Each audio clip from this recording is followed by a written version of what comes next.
Soruşma məndən, soruşma necəsən. Ruhu tükənmiş, səssizəm durğunam, elə yorğunam.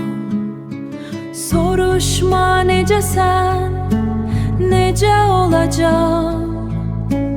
Yayda da qışda buz kimi, tökülür içimdən yerə toz kimi. Soruşma necəsən, haralardasan? Keçmədi bir günüm, qəmsiz, kədərsiz. Soruşma necəsən, gecdi keçdi. Mən çoxdan ölmüşəm, sənsiz xəbərsiz. Xəbər gətirərsiz, xəbər gətirərsiz.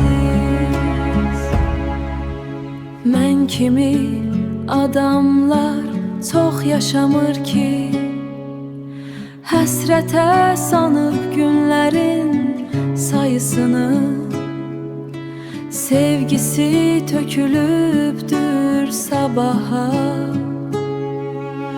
Yalandan, dolandan dözə bilmirəm bu sevgiyə.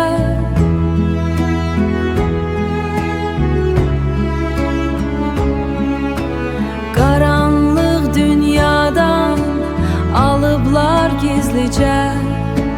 Səssiz qəlbimə ötürdüm səni sevgilim.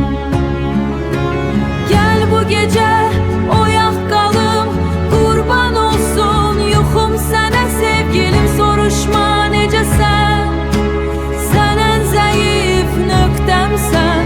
Ürəyimdə, qəlbimdə həmişə qalacaqsan sən, sən həmişə qalacaqsan.